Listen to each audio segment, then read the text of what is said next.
തൃപ്പൂണിത്തുറയ്ക്കുള്ള സ്ഥാനാർത്ഥിയാണ് എൻ്റെ അടുത്തിരിക്കുന്ന അഞ്ജലി നായർ.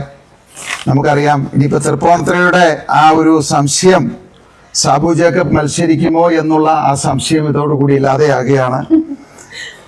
അപ്പോൾ നമുക്കറിയാം അഞ്ജലി നായരെ പറ്റി പ്രത്യേകിച്ച് പരിചയപ്പെടുത്തേണ്ട കാര്യങ്ങളില്ല.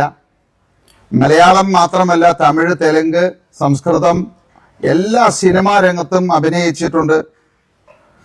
മലയാളത്തിലും തമിഴിലും ഒരുപാട് അവാർഡുകൾ നേടിയിട്ടുണ്ട്. പുലിമുരുകൻ, ദൃശ്യം 2 ഒപ്പം തുടങ്ങി 157 സിനിമകളിൽ അഭിനയിച്ചിട്ടുള്ള ആളാണ്.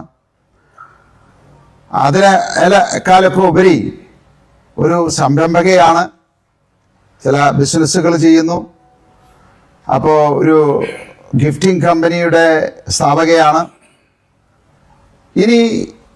ഇപ്പോൾ നമ്മുടെ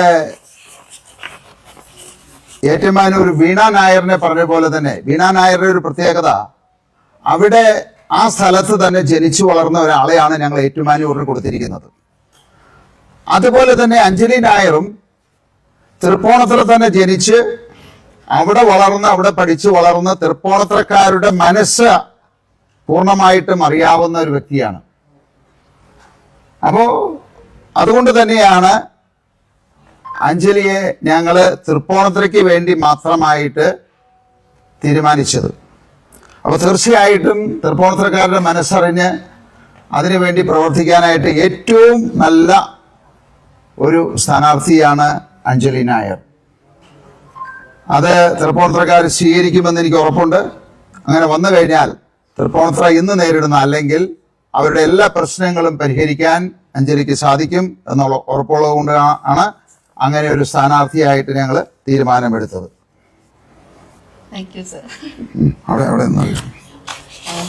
ഒരുപാട് സന്തോഷമുണ്ട്.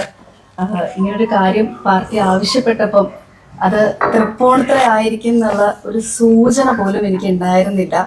ഇന്നലെ സാബു സാറും പാർട്ടി ഇതിനോട് പറഞ്ഞപ്പം എന്താ പറയാ, ഇത് ലോകത്തോട് അപ്പം തന്നെ എനിക്ക് വിളിച്ചു പോകണം എന്നുള്ളൊരു അത്രയും വലിയൊരു ആഗ്രഹത്തില് പ്രാർത്ഥനയിൽ ഇരിക്കുകയായിരുന്നു.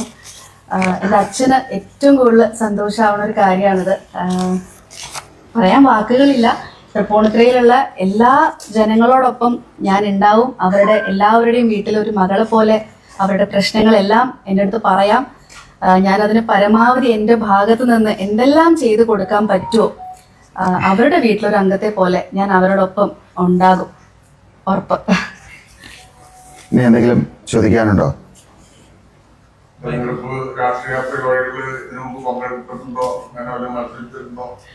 ഇല്ല, ഇത് ആദ്യമായിട്ടാണ്. ഒരുപാട് രാഷ്ട്രീയ വ്യക്തിത്വങ്ങൾ ഇരിക്കുന്ന വേദിയിൽ പല പരിപാടികളുടെ ഭാഗമായിട്ടുണ്ട്. ഇപ്പൊ പറയുന്നത് പോലെ തന്നെ ബിസിനസ് ആയതുകൊണ്ട് തന്നെ എല്ലാ പാർട്ടിക്കാരിലും എല്ലാവരിലും സൗഹൃദങ്ങൾ സൂക്ഷിക്കുന്ന ഒരാളാണ് ഞാൻ. ഇവിടെ നിന്ന് ഇങ്ങനത്തെ ഒരു അവസരം കിട്ടിയപ്പോൾ ഒന്നും ചിന്തിച്ചില്ല. അച്ഛന് എപ്പോഴും എന്നെ ഇങ്ങനത്തെ ഒരു രാഷ്ട്രീയക്കാരിയായിട്ട് കാണാൻ ചെറുതിലേ മുതൽ അച്ഛന്റെ മാത്രം ആഗ്രഹമാണ്.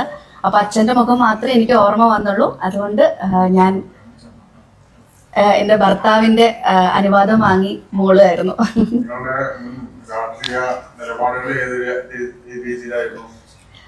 നിലപാടുകളൊന്നുമില്ല. എല്ലാവർക്കും നല്ലത് വരിക, നന്മയായിട്ട് അത് ചെയ്തു കൊടുക്കുക എന്നുള്ളതാണ്.